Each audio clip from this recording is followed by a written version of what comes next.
Do we have any sound effects, Keith? That's a horse-drawn carriage. Horse-drawn carriage alert! I'll do my own sound effects, seeing as I never get any production. If Emily Maitlis asked for a horse-drawn carriage alert, she'd probably have a full train of horses in the studio by 11 o'clock this morning. She'd probably ride in on one. She'd probably ride... If Emily Maitlis wanted a sound effect on her newsagent's podcast for the horse-drawn carriage alert that I'm now issuing in a very amateurish and lonely fashion, she'd probably be given an actual horse. Trumpet alert! The trumpets are now playing. I think it's Knees Up Mother Brown. Is it Knees Up Mother Brown? No, it's not. Hang on, bear with me. Is it the Bryan Adams one from the Robin Hood film? That is the king in his golden carriage, making his way... No, it's not. Who is it then? That's just a crown in a carriage. That's the imperial state crown in a carriage. Also the sword of state. The sword of state. And the imperial state crown making their way to Parliament in their own carriages. Drawn by horses and accompanied by the plaintive wail of trumpets, or possibly cornets, or those really long thin ones that I don't know the name of. At least I'm honest. Everybody else pretends they know what everything is and what's going. Is it a bugle? Am I talking about? No, a bugle's smaller. A bugle is like a small trumpet without any pushy buttons on it. I think. I don't know. That is I Just Called to Say I Love You by Stevie Wonder. Oh, hang on, it'll come to me.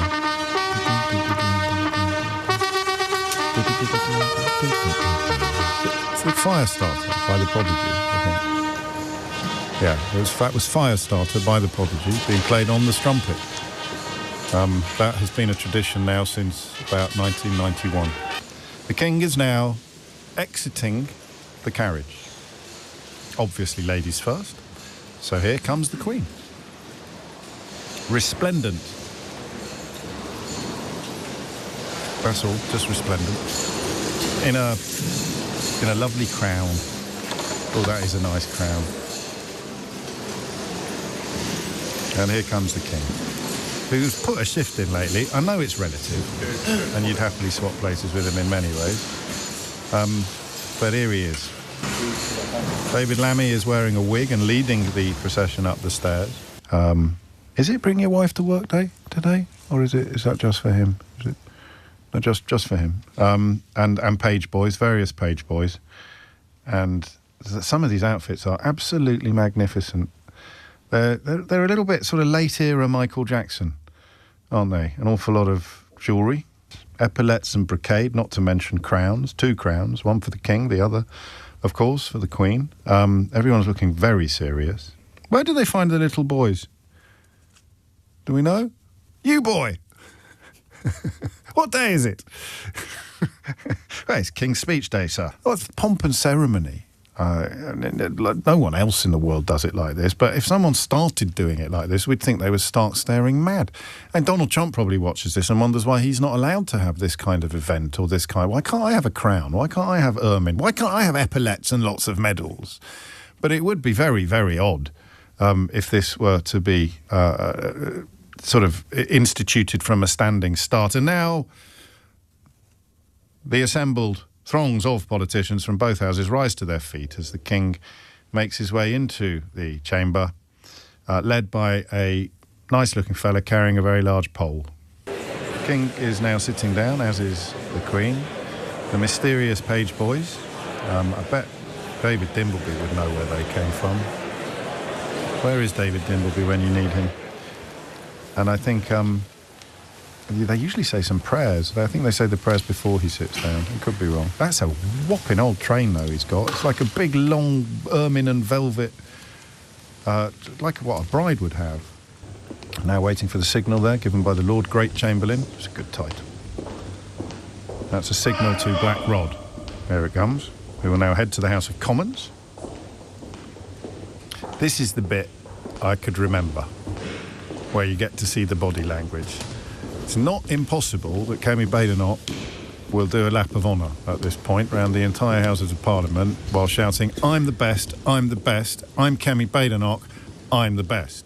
Although tradition dictates that she will walk somberly alongside the Prime Minister Keir Starmer, who, as Natasha has just told us, may not be having a good day. That's the sound of Black Rod banging the door. Little chuckle there, someone listening to this coverage with a surreptitiously placed earpiece. And the door opens. Doors plural. Black Rod makes his way into the House of Commons. Mr. Speaker, the King commands this noble House to attend His Majesty immediately in the House of Peers. And now is the moment where all of the MPs get to their feet and make their way to the House of Lords. The door being slammed in the face of Black Rod is a mark of the independence of the House of Commons. And they're off. The MPs now making their way in a sort of slightly higgledy-piggledy fashion from the House of Commons towards the House of Lords. Just trying to see the key players, if I can. There's an awful lot of lavishly clad attendants in place. There they are. Kemi Badenoch and Keir Starmer chatting away quite amiably. Diane Abbott immediately behind Keir Starmer because she is, of course, the mother of the house. And I told you I wouldn't recognise faces. Who's the old? Is that Edward Lee? Edward Lee? Is it? God, well done me. That was Edward Lee, the father of the house, which just means they're the oldest. Or is it the oldest or the longest serving? Longest serving. Lady and man, woman and man, mother and father. Yeah, well, I don't want to read too much into this, but Kemi Badenoch was chatting away there. Keir Starmer didn't look riveted, but he has quite possibly got an awful lot on his mind at the moment. John is in Glattbrugg in Switzerland. John, what would you like to say? Good morning, sir. Hello, John. Wow, what could you say? I heard this yesterday, and all I could do was grip hold of the steering wheel of my truck and scream that I know I'm getting emotional, so I'm sorry. Hey, listen, you can take all the time you want, all right? And you can change your mind, and you don't have to carry on talking if you don't want to. This is for you, not for anyone else. I did 32 years in the Royal Marines. I joined in 87, left in 2014. Did 3 tours of Afghanistan. Well, actually 4, Operation Jacana, and then went on to the Operics and went through three different rank structures. Finished as a colour sergeant. Right. Lost 9 friends. I'm sorry. Lost my cousin. You probably would have heard it on the TV. Gus O'Donnell. He was 5'9" commando. Yes. Yeah. I'm all over the place. Is this? I'd love to stand in front of this talentless oik and say to him, you need to apologise to a nation, because as that young lady that you spoke to, the young 19-year-old Marine, not knowing, come on, John, get a grip. Hey, you don't need to do anything. The people that are still here, the people, because we often, we know a lot more about what you go through, not as much as we should know. But I think today, as you have picked up on, even with your military record, the experiences of the people at home waiting and not knowing, he's insulted every single one of them in the worst imaginable way as well. Do you know something, James? Is when we go through whatever training we do and we go off and do our jobs, I would sooner do that than be sat at home in the UK and never not knowing. Wow. It's that I clearly, categorically tell you that is I would not want to know to the mothers out there. Sorry. Hey. Sorry. They'll be some of the proudest women in the country, those mothers. Without a doubt, James. Without a doubt. Do you know, as I said to your researcher, is this? I would love these ladies now to put some form of petition together and send that letter to the MOD to demand an apology not from the American nation, but from this guy. Because let me tell you, Mr. Trump, we will be there for you, for your countrymen, but not for you, you coward. Because you could never walk in our shoes. But we walk amongst you every single day. People like you. Because he's a coward. I remember listening to your show yesterday, and apparently I think it might not have been your show, James, but he excelled in a military school. Really? Really? Because I'm now starting to question that. He's not a leader. He could never be a leader. Because being a leader is a very lonely path. And when it's a very lonely path, you don't come out with the words or phrases that he's come out with. You've put it perfectly. You put it so well. And I've got nothing to say to you. I mean, it's almost an insult to you to ask whether you've got the first idea about what he thought he was doing when he came out with these comments. Do you know something, James? Every time I listen to him now, I don't even let him get past the second word. I have to turn the radio off. Fair enough. I do. No, I do. don't But I have to say this on a happier note, James. And I mean this because I love listening to LBC. I've had a new radio fitted into my truck so I can get it in Swiss. and for you, sir, personally, you're an academic god. Oh, stop it. You teach me. I even carry a dictionary with some of the words that you come out with, and I'm looking them up and thinking, wow, that's a great word. I'm stealing that from you, James. You know what I mean? I would give anything to have your education, sir, and I wish to say thank you. Thank you. Well, I mean, that's ridiculous, because people like me can't get the educations that we get if it isn't for people like you doing what you've done for 30. Well, it's been a pleasure, sir. It's been a pleasure. John. All right, I'm going to have to go to the news now. You Bye-bye. take care as well. I thought you were the emotional one during this conversation. Natasha Clark is here with, and, you know, I know I'm being a little bit facetious and flippant today with regards to the King's speech in Parliament, but this is a very serious moment, potentially. Yes, potentially, James. So we've just had, in the last few minutes, some news from allies of Wes Streeting. According to the Times newspaper, he's told allies, which we think are MPs, that he is preparing to resign and trigger a leadership contest as soon as tomorrow. So we've been discussing here on LBC for the last sort of 24 hours about whether this day of the King's speech had meant that all politicians would be putting aside their differences and putting aside everything, sort of this Westminster speculation about Keir Starmer's future to one side for the day. But it seems like that's not the case, isn't it? We had that meeting earlier between the Prime Minister and Wes Streeting. We know he was notably short. It had a distinct air of Streeting being told to sling his hook, I felt. I think probably fair. That's probably fair. And like I say, we haven't had a readout from Number 10. We don't know from Wes Streeting's side either what was said between the pair, but what we do know is what he was preparing to say ahead of time. We know they were planning to have a leadership conversation. We know that Wes Streeting had tried to do that after Cabinet and was told, sorry guys, come back later. And it's clear that he hasn't been happy, at least according to these reports, because of what he has heard. That he was in Number 10 for just 16 minutes this morning, so incredibly rapid meeting. We should say that obviously, you know, the Prime Minister's a busy man. It's probably not unusual that he has 10-minute meetings. But King's speech today as well. Exactly, he's got enough on. It's a blank day in the diary, but this would appear, and this is from, is it Stephen Swinford at the time? Yeah, it's from Aubrey Allegretti and Patrick Maguire at the Times. Okay. So, and I have... Very, very well connected journalists. Exactly, and so we have heard that they're, and I have, to be fair, having conversations with MPs that are close to Wes Streeting, so some of his allies, and so I've put this to them, not sort of had that response yet. Okay. But one Streeting ally who's spoken to the Times says he is going to go for it. He is going tomorrow. So it could be that we are in for a 24-hour truce and then all hell might break loose tomorrow. Does he fight? He's going to fight. I absolutely am confident that the Prime Minister is absolutely going to fight. So it could end up making everything worse in a way. Well, or not. I mean, who knows at times like this, really. And I mean, his allies were quite confident last night that he doesn't have the numbers, because we've obviously seen, around 90 MPs come out and call for the Prime Minister to go.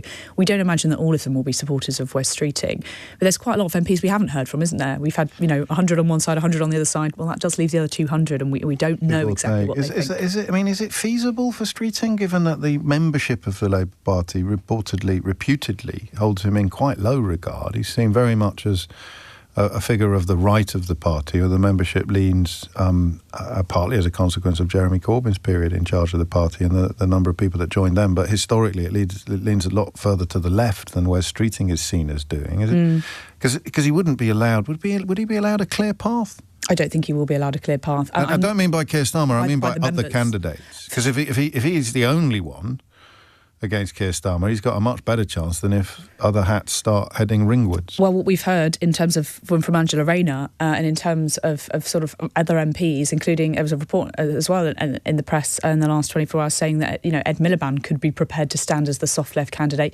Angela Rayner has also made it clear that if Wes Streeting goes, she's going to go too. They don't want someone from that wing of the party, and like you say, he is seen as being too right-wing for the Labour Party. So 75% certain this story's kosher. I mean, it could be that they are being told this, but that Streeting hasn't actually inked it yet and will change his mind. But I mean, they wouldn't have gone public. I know those two journalists, and they wouldn't have gone public with this unless they were dead certain of their... Yeah, like I say, it sounds like an MP that's spoken to the paper who says that he is going to do so. But equally, I mean, look, he's been weighing this up for a long time. This would, if this is true, this is a huge change in position for him, because Wes Streeting has repeatedly said, and I was speaking to MPs and allies of his yesterday that said, we're not going to pull that trigger. We don't want to do that. That was quite dull. I mean, when's your defence plan coming? It is coming, but I can't tell you when. Is your defence plan coming? It is, but I can't. And also you did that thing, and when... is that it, really? That's a really good summary. Thank you very much. Well done. We don't need to talk any further. We will take the necessary measures to defend our country, the first duty of any Prime Minister. We will also take the measures, as we have done, to invest in our public services. And forgive me, I was running a public service when the government that his party were part of were stripping them bare under austerity. So we're really not going to take lectures on austerity from the gentleman opposite. But actually, a few interesting revelations at the end of that exchange, I thought, James. When I spoke to the Prime Minister last week in Swindon about the idea of the defence investment plan, there was already rumours starting to surface that we'd been hearing that cuts were on the cards in order to pay for this extra defence spending. And that has really sent ripples through Westminster, and it's really worried a lot of MPs. Where is this money going to come from? And obviously the Chancellor has said repeatedly she doesn't want to go back to an age of austerity and she doesn't want to do cuts. But now you just heard from Sir Keir Starmer repeatedly when he's asked, are you going to rule out cuts to the NHS? Are you going to make cuts to other departments? He can't definitely say that that's not the case, which is really going to worry some of his own MPs that say, you spent 2 years telling us that you will not be returning to austerity, borrowing lots more, taxing lots more, and now you're looking potentially at cuts to pay for defence. Is that the right question? And there's been reports over the weekend about where those cuts might fall. It might fall in the Energy and Net Zero department. It might fall in the Transport department.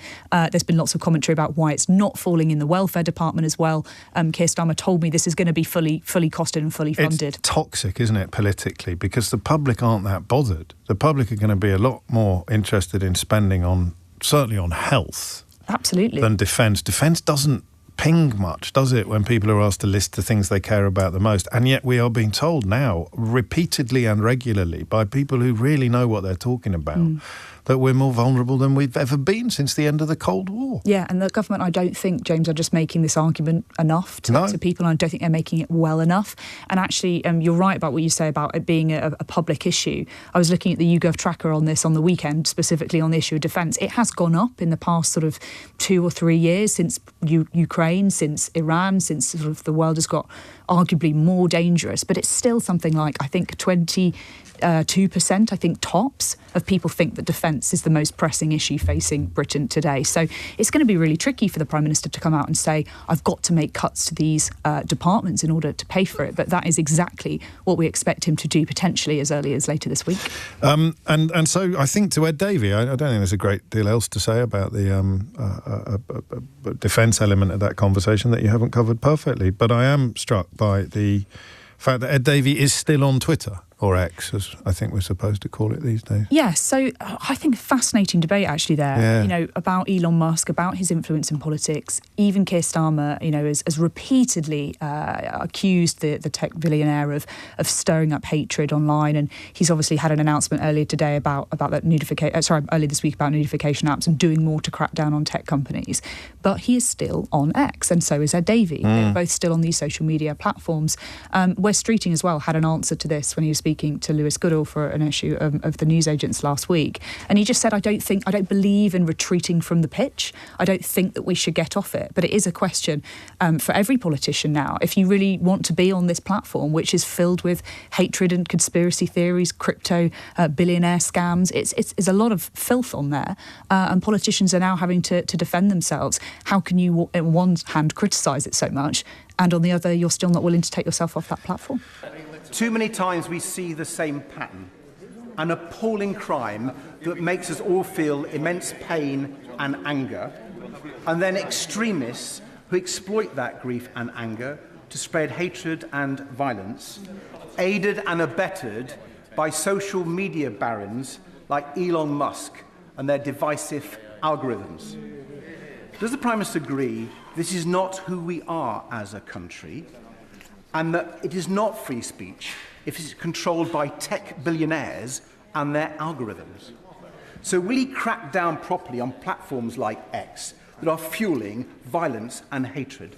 Prime Minister. Mr. Speaker, we will crack down on anyone who's fueling this division. But it is really important, and I agree with him, we're heading into a very difficult situation in Northern Ireland. As I say, I've spoken to the Chief Constable, the First Minister and Deputy First Minister this morning. They are united in saying we should all be calling for calm. The police are on the front line, and it's our duty as politicians to call for that calm, and nobody who's a politician should be whipping up division and hatred. Yeah, I mean, I tried to have that debate, was it last week or earlier this week? And it worked up to a point, but the problem is, of course, is that everybody's welcome on this programme, including people who are on Twitter still quite a lot and don't see any of the toxicity that typifies the experience for anyone who's remotely associated with public life. So it's weird. You can tell that. Does Kemi Bader not? Because there was a period when people claimed she spent most of her time playing Candy Crush. Yes, there was a period. But now she's on Twitter all the time. I wouldn't say she's on Twitter more than other politicians. I don't know. I don't know exactly how she spends her time. Judging by the things she thinks matter. Interesting. I think she is on Twitter. I don't know how much she is on Twitter, more or less. For any politicians, because Jess Asato was on the show last week. She's suing Grok for fake sexualised images. Yeah, and a couple of MPs have, and you've seen more migrate over to Blue Sky, as you did, and I'm sure what about others Threads? do. What's Threads like? Do we know? I'm not on Threads, so I don't know. I don't want to download yet another app. I can't keep up. I'd rather just stick to it. To keep up. Speaking of things you downloaded, I had to double check this was true because I don't think it was posted on Blue Sky, but it is. Due to ongoing unrest in Belfast and threats of further unrest this afternoon and evening, the Northern Ireland War Memorial has made the difficult decision to cancel our Belfast Learning Festival events scheduled for Wednesday the 10th of June and Thursday the 11th of June. So there you go, the pure cold rage that we're seeing on the streets of Belfast at the moment causing the cancellation of War Memorial events. So that's sickening, isn't it? It's beyond sickening, but sadly, utterly unsurprising. And there will be other voluntary groups in the area that are. In fact, there's one here. Gaming CIC, which is a community organisation, having to close its venue today with reports of more planned protests or indeed outpourings of pure cold rage or pogroms, however you prefer to describe these things. And the loyalist groups responsible for the violence last night, presumably and probably, but not definitively and provenly, are now ordering businesses across Northern Ireland to close at 11 o'clock. That's freedom of speech for you. That's freedom of assembly. You've got the people responsible for last night's violence now ordering businesses to close. Does it frustrate you that so little attention is paid to you and you? I mean, unless you're dressing up as a chicken head or jumping out of an aeroplane, it remains very difficult for you to secure the attention that the statistics make clear you obviously deserve. And the same is true of some of last night's results. Well, James, thank you for worrying about that, but I don't. Okay. I'm just focused on winning. And in the last general election, we won our best number of MPs for 100 years. And last night, with the results coming through, we've done incredibly well. We're on track for a historic set of results in the sense of our 8th year in a row, 8 years in a row of gains in local elections. I'm actually here in Portsmouth. I don't know if you've been told, James. Portsmouth was a battle between Liberal Democrats and Reform. Nigel Farage came here several times, peddling his populist extreme policies, and he failed. It was Liberal Democrats who beat him, and we now run this great city. Elsewhere in the north of England, in Greater Manchester, Stockport, Reform were pushing us hard there, and we repelled them and have now taken control of Stockport. So, I'm really proud that it's been the Liberal Democrats holding off Reform, beating them, and being the non-populist party, if you like, showing that there is a message of change that people will respond to. Where are you taking your votes from? Do you know? All over the place, actually. I mean, in areas where we are strong and where we've been campaigning, we're getting some fantastic results. I mean, in Richmond last night, we won all the councillors and we beat 5 Green councillors in Richmond. In Sutton, we got a gain of 22, again, where Reform had been pushing us and failed to break through. So it's a mixed picture, I'll be honest with you, James, in terms of where our votes are coming from. But we've been winning in the south of England and in the north. What results are you disappointed with? Well, we had thought we would make more gains than we did in Merton, but we still made gains. And we thought we might make even more gains than we did in Hampshire. We made a really large number of gains in Hampshire, but we thought we could make even more. So it's more a question of not making, in one or two areas, the gains we want to, but across the country, the overall result is better than I expected. And I think that as we look forward about where we go from here, I think with the bad nights that Labour and Conservative have had, people will be looking around and saying, well, there's a party that's offering change, but change that actually is true to British values, that has a real plan behind it. So our plan of getting closer to Europe, much, much closer, so we can improve our economy, grow our economy, cut the cost of living for people, our plan to rescue the NHS by investing in care, family carers, social care, our plan to make sure our country is defended better with defence bonds. I think these are the real type of change that can work with a proper plan, unlike the populists and extremists who want to burn it all down and offer quite divisive, destructive change. We were just talking about the benefits of being in opposition when it comes to detail. Closer to Europe, it's very vague. Oh, it's not. No, I can give you detail. How long you got, James? First of all, we've been saying for a long time a new EU-UK customs union to get rid of a lot of the red tape to really boost our trade. We've gone further than that. We want a youth mobility scheme, which Europe had on the table and Labour's really messed around with. And we've got a whole set of other ideas of building back the relationship. We have to rebuild trust, by the way. The idea that suddenly we can go back to what it was straight overnight is really not practical. If you talk to European politicians, they've been pretty cross with UK because of the Conservatives and Nigel Farage. So the key thing is building back that trust so we can be back at the heart of Europe in due course. We've got a more fractured political situation than any that you've fought elections in before. Out of all the other parties, which one would you be most likely to do a deal with or to be able to work with?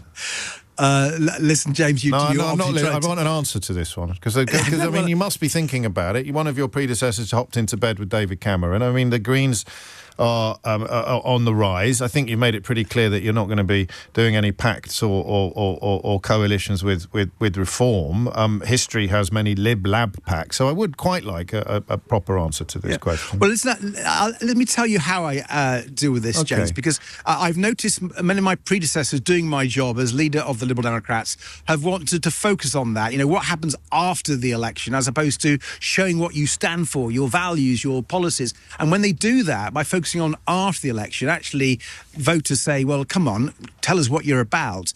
And I'm going to focus on that because that's what I did the last general election. We got our best result for 100 years. That's what we keep doing at these local elections, and we keep winning, 8th year in a row, record winning streak. So excuse me, James, for not being tempted by you. I'm determined to show what Liberal Democrats are about. And I think there's no ceiling on our success with our positive vision of change, a change that builds people up rather than burns them down in the way that Reform and the Greens offer. I think people will increasingly like that or different approach. It was a question born of genuine curiosity, not the pursuit of a headline. That may not be true of the next question, though. Do you regret calling for the King's state visit to be called off, given that it's all gone off extremely well, much better than many of us expected or dared to hope? Not at all. I always knew the King would do a fantastic job. I'm a huge supporter of the monarchy and this king, and I think his humour, his intelligence was not something that surprised me. It was exactly what I thought he would do. But here's the point. I still think Starmer was wrong to reward Donald Trump, who insulted our troops, our Royal Navy and our country, who's done so much damage with the idiotic war in Iran. He didn't deserve any reward of our great king. Also, I think he made some embarrassing remarks by suggesting that our king supported him in Iran. That's, that was just not true. And thirdly, and probably most importantly, James, the key question is it going to improve our relationship with the US under Trump? Will it have any long-term benefit for us? It won't. He's already threatening even more tariffs. And if you remember the state visit when he came here, and we had the banquet, which, again, I didn't go to because I was so angry with his failure to deal with the conflict in Gaza, he was very happy to get the PR win when he came here to Windsor Castle. But the very next week, he was insulting our country. So I'm afraid Keir Starmer's idea that these things can suddenly benefit our country, he's just wrong on that. He shouldn't cozy up to Trump. And I'm really proud it's been the Liberal Democrats who've been calling out Donald Trump right from the get-go for the bully he is, for the dreadful economic policy he has, which hits people in our country, and the way he undermines security and defence in our world. Donald Trump is not a reliable ally. We have to build alliances elsewhere in Europe, in the Commonwealth, because we can't, and regrettably, trust this White House. You're having a good day. You seem buoyant. The results would explain why. Farage is having a brilliant day. That is inarguable. Who's having a worse day, Kemi Badenoch or Keir Starmer?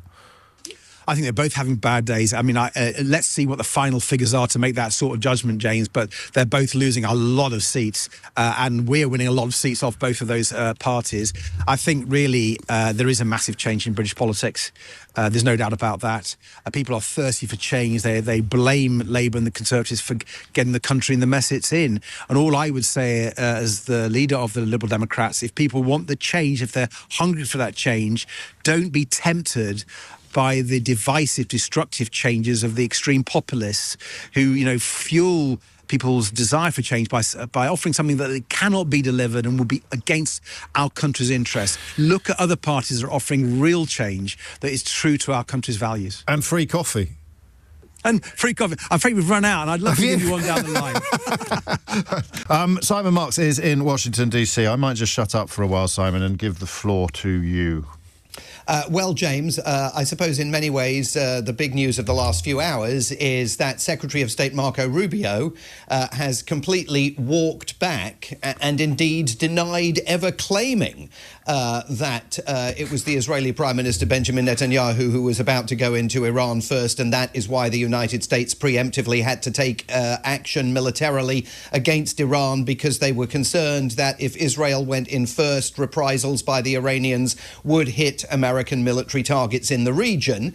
He says he didn't say it. We all know he did say it, but the reasons why he says he didn't say it is because his own president, a couple of hours earlier at the White House, insisted that not only was it not Israel that had forced his hand, but actually he forced Israel's hand, because of course he can never admit to playing second fiddle to anyone. I mean, at one point we were reduced yesterday to seeing Manu Raju, the excellent congressional correspondent for CNN, standing next to Marco Rubio and reading back to him verbatim the comments that he had made just 24 hours earlier on Capitol Hill, and Marco Rubio just walking all over him, not allowing him to speak, and basically getting to the point where he said, well, it doesn't matter because what I'm telling you now is that this was the American president's decision and a determination that this was, the last best option that we had.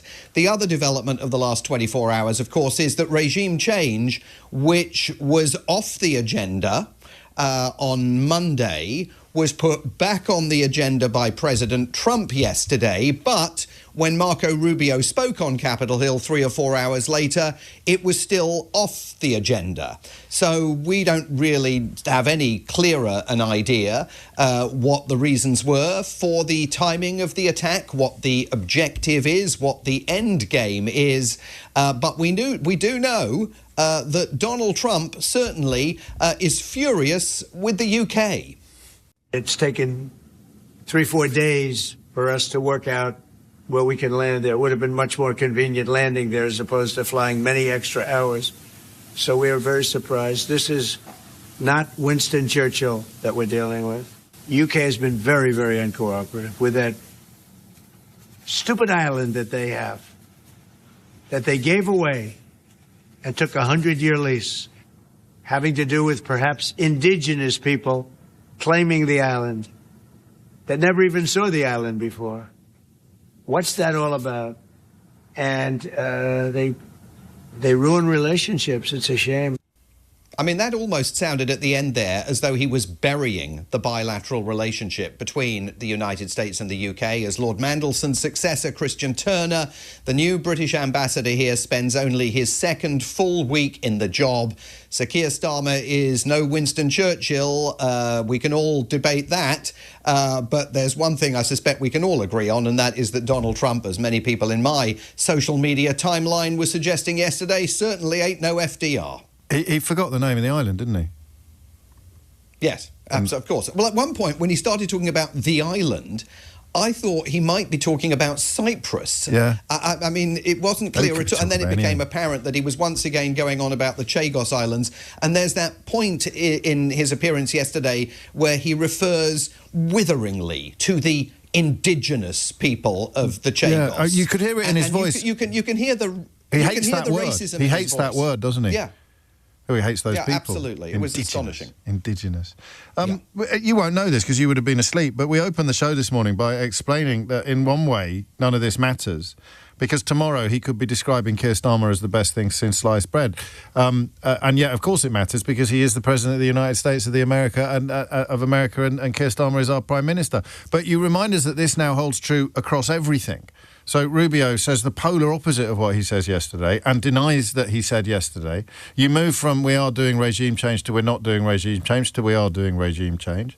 The reasons for doing it change. Everything changes, which means nothing ever gets pinned down. Journalistically, it continues to be an almost impossible challenge.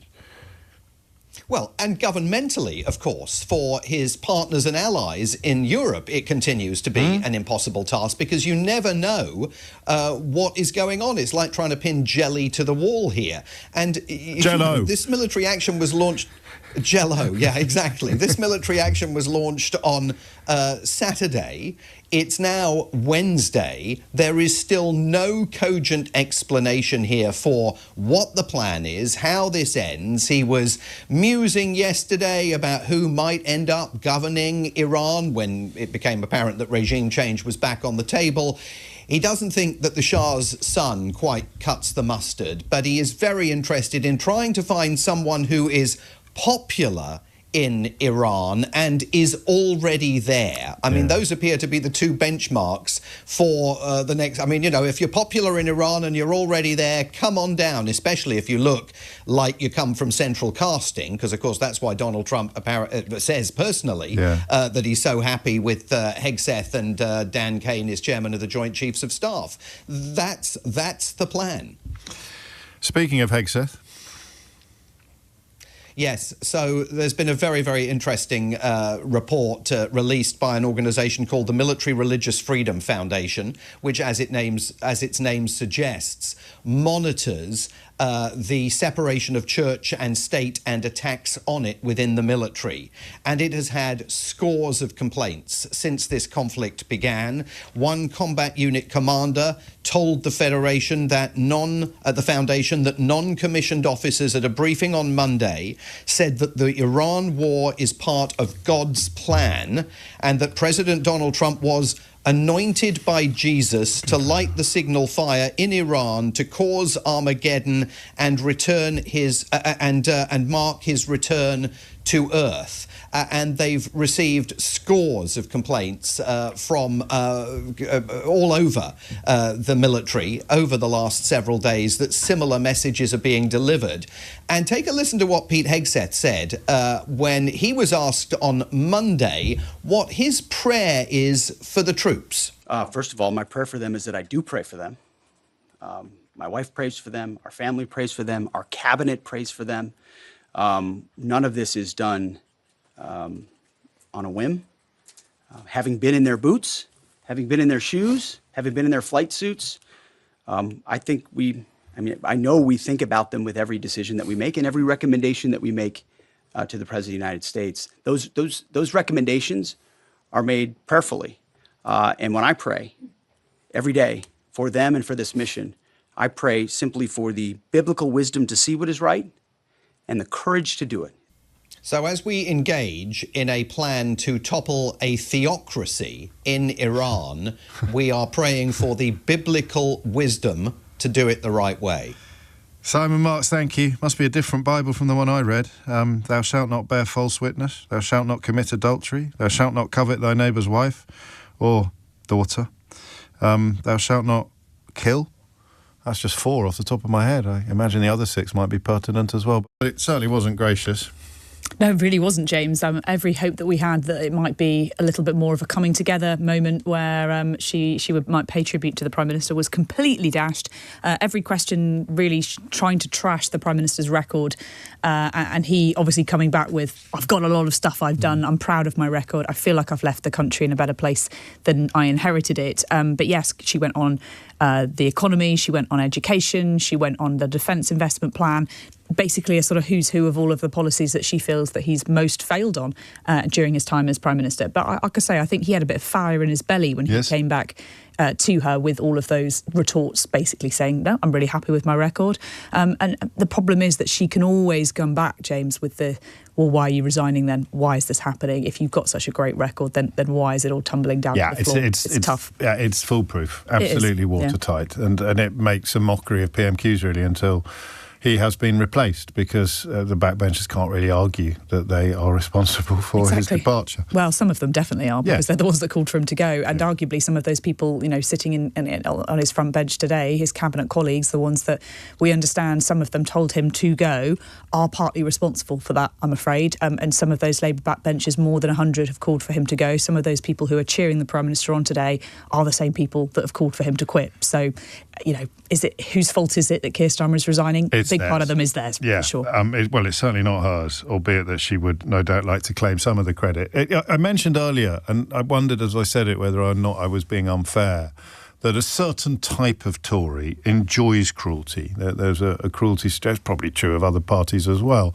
But it's interesting that my inbox today is, really unimpressed by the unpleasantness, but her backbenchers will probably be slightly delighted by it. Yeah, and can I just say the Speaker also was unimpressed by her language. He said, you know, can we just watch what we're saying? And, you know, as MPs and politicians face threats repeatedly, and we've seen some of them killed, it is, you know, difficult to argue that you should be using words like betrayal, traitors and spiteful are 3 words that I noted from Kemi Badenoch today. Yes. And it felt like maybe that wasn't, for me, the week for that. I think you can trash someone's record and say that you don't think they've been a good Prime Minister without using words like that. And look, some people will say freedom of speech, we should be able to use these words, but we are able to use them. We just choose not to, out of a sense of decency and decorum. She's not chosen to use words that may have been slightly softer, and she's chosen to go in incredibly hard on the Prime Minister on what is already a tough week. Some will say, well, that's her job. She's leader of the opposition. She's making political capital out of what is obviously a difficult situation for the Labour Party this week.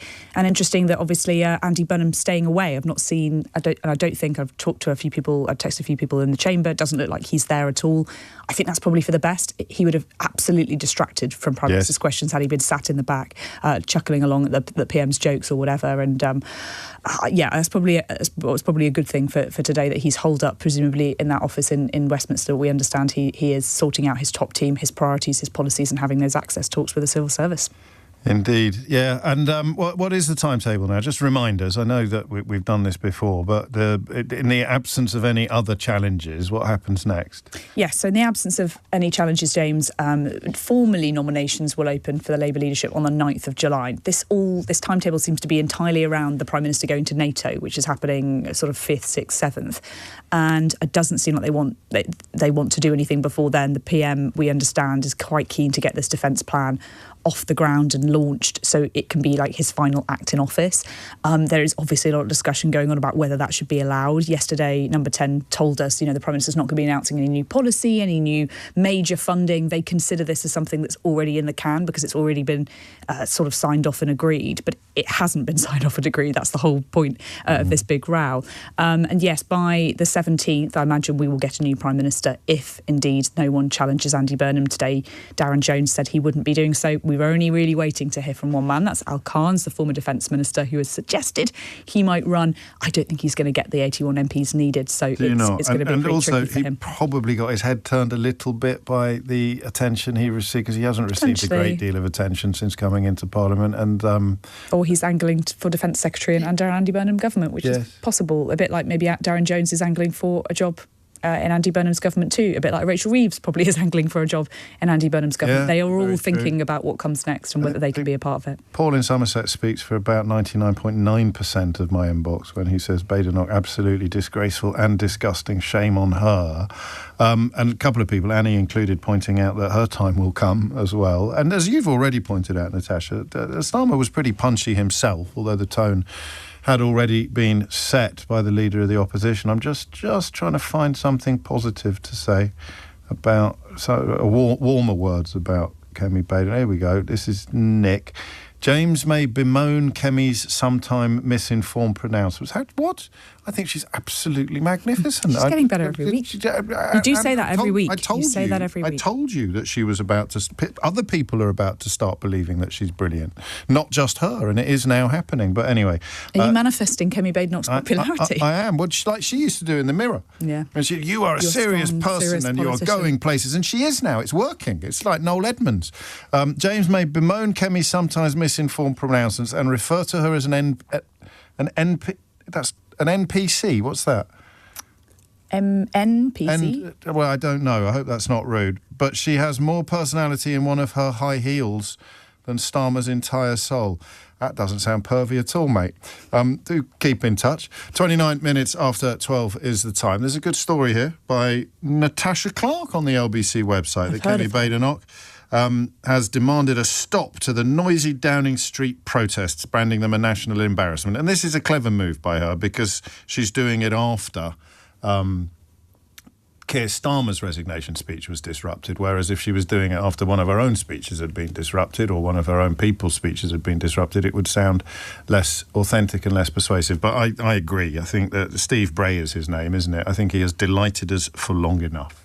Good piece. I personally agree. We haven't had a response yet from Mr. Bray at this, but actually, when we were talking about whether Kemi Badenoch was going to be sort of gracious in this now, then I read that letter that she wrote into Mark Rowley about Keir Starmer's resignation, and I thought actually maybe she will go in on PMQs and be quite sort of a bit more kind to him, because that letter struck a very good tone. She's basically said, why is it that the Prime Minister is not able to resign with grace and with the public being able to hear what he said, essentially.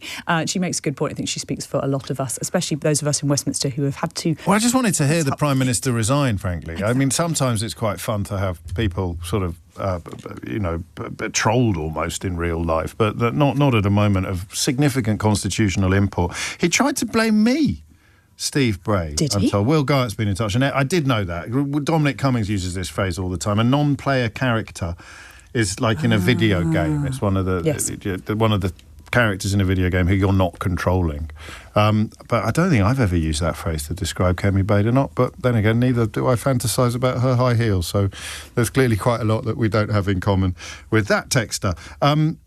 Yes, he tried to blame me. He said that I'd revealed that Starmer's favourite music was Ode to Joy, but in your piece, as you point out, that's what he told Moira Stewart on Classic FM, isn't it? That it was one of his favourite pieces of music. Yes, that's right. Happy to correct the record that it was not, in fact, me. I get blamed for everything. I can't believe it. So Eleanor said to me the other morning, she said, Steve Bray's blamed you for playing the Ode to Joy. And I said, don't be ridiculous. And she said, no, seriously, she played me a clip of it.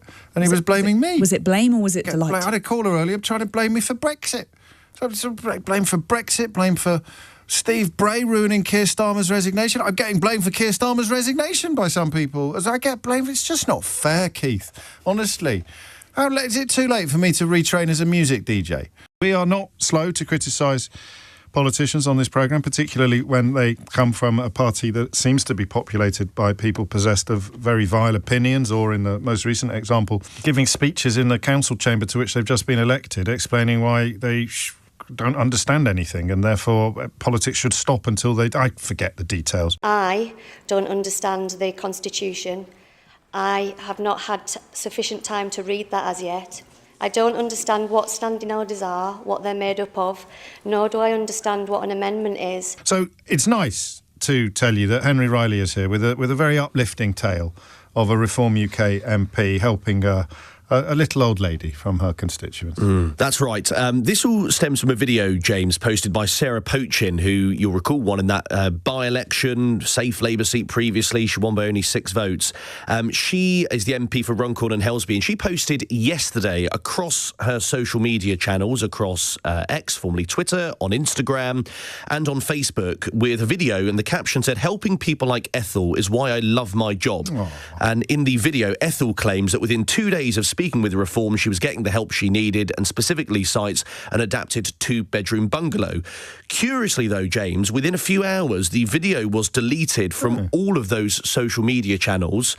Fortunately, I recorded it, and this was what Ethel says in that video. I got to get help because my son was sleeping in the woods because he threatened me. His mental health was... He kept threatening me, and neighbours would phone the police. He would be arrested. He'd get a restraining order, Sarah. So that means he couldn't come near me. He was sleeping in the woods, and I was begging for help, and I didn't get a bit of help. And one day I was up in the city, and I seen this office, and I thought, wait a minute, that's Nigel Farage. I says, I think that man would help. Because he's for people like me. And I came in this office, and within 5 minutes of speaking to the man, I was getting the help I needed. And within 2 days, I get the offer of a 2-bedroom bungalow that was fully adapted. Well, they fully adapted it. It took me months to get into it, but they fully adapted it for me. Good. And they helped my son get a flat. His first flat. And they got me his flat. And now they're helping me with his mental health. But Sarah, you should be in government. You should be in government now because everybody needs your help. Thank you. Everybody needs your help. Thank you, Ethel. And we're not getting it anywhere. We're not getting the help we need. And if this office opened up, I would still be in that bungalow and possibly my son could be dead. And that's God's truth. Oh, it's lovely. Why did they delete it? Modesty, was it? Was she just sort of thought, I'm here to quietly get on with improving people's lives. It's probably a bit inappropriate of me to be boasting about it and trying to make political capital out of this little old lady's plight? No, that's not the reason that it was deleted, James. Because I can reveal 2 things about Ethel. It is Ethel McGill, who, firstly is actually an amateur actor whose acting CV says she plays a variety of roles from hard-hearted Glaswegian women as well as other victims in her acting career. But more notably, she was dubbed by the Daily Mirror newspaper in 2019 as Britain's biggest benefits cheat after her involvement in a benefits scam. Sorry, what, pardon? Yes, Ethel McGill. And if you search Ethel Runcorn, it comes up pretty quickly on a Google search. So this was back Ethel in... Runcorn? So, because it's a rare... Not even Ethel McGill? No, just if you type in Ethel just the Runcorn, Christian name comes up. And the town. And this is what you discover? It's what we discovered. Let me take you back to 2019, James, just to sort of understand the magnitude of this. So she was convicted of a £740,000 benefits scam. Sorry, what, pardon? The specialist prosecutor in the specialist fraud division at the CPS, the Crown Prosecution Service, said it was the largest case of benefit fraud by a single person that I've ever prosecuted. Now, important to say... And they got her a flat. They got her son a flat and they got her a bungalow. That is what Ethel claims in the video. Let me just take... Reform, by the way, Sarah Pochin says that they can't obviously vet who comes in. They get often 30 people a day coming into their office. They're trying to help. They can't do background checks.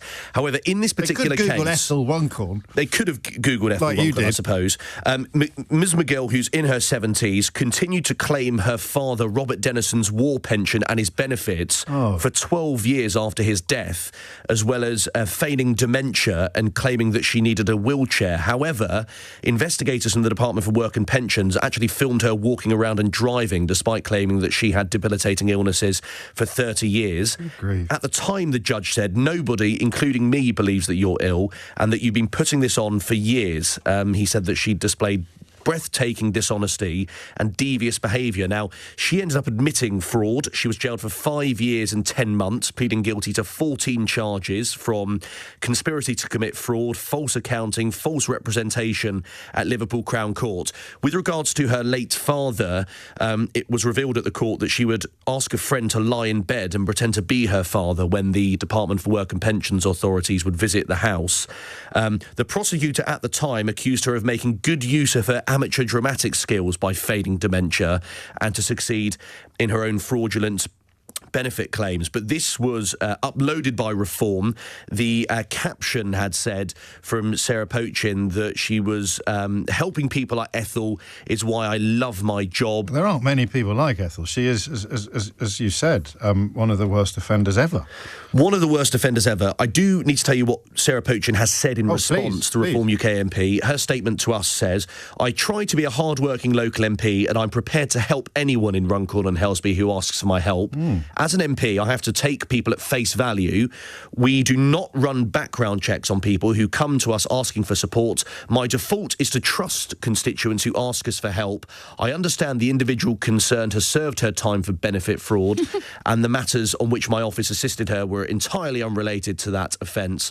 Reform UK stands against benefit fraud and abuse of the system. Indeed, it's made very clear in their last manifesto, or the contract with the people, as they called it, that is the case. They have a harder line stance than many other parties on benefits, but the last line they say, a responsible member of Parliament must also deal with each case on its merits and support constituents who come forward asking for help. 14 charges, including conspiracy to commit fraud, false accounting, false representation. Do we know whether or not, because do we know whether the account in the video that they took down is accurate? Do we know whether she did actually get a new bungalow and a flat for her son after the intervention of Sarah Pochin in her affairs? Yeah, well, she claims in the video, Ethel McGill, that within 2 days she was sorted with this adaptive bungalow. Sort of the understanding I have is that Reform obviously can't do that. Sarah Pochin can't demand a bungalow for someone as much as you might want to as a local MP. But there is an understanding that in cases like this, if the local MP leans on the council or leans on someone, not necessarily saying this has happened in this case, no, but of course, if you do lean, and MPs do this all the time, but put a bit of pressure on, you can some way speed up the process or certainly make clear your constituents needs help. And a flat for her son as well. I mean, it does seem like a bit of a jackpot. And I think it's fair to say Reform UK were not aware that she was the... it is fair to say that they say they were not aware that she was dubbed the biggest benefits cheat. That they would have been aware of it. Although, as you've pointed out, you could just Google Ethel Runcorn and you'd have found chapter and verse on her involvement in a £740,000 benefits scam. And was uploaded on all the social media channels, as I say, and deleted just a couple of hours later. Largest case of benefit fraud by a single person that I, said the special prosecutor in the Specialist Fraud Division at the CPS, have ever prosecuted. While you're here, have you got any contacts in Bury St Edmunds? Specifically on the Reform branch? Yeah. No, I don't, I'm afraid. Come on, because they call me subhuman. Oh, did they? They call me subhuman. Yeah, I did see that. It was a post, wasn't it, on the social media Subhuman, mate, that's the Nazis. That's the sort of language the Nazis use. And do you know what happened when we got in touch with them? Go on. They asked for our help. They said, if you hear anything about who might have hacked our account, would you let us know? I got back in touch with them immediately. So it was almost certainly the Russians. Must have been.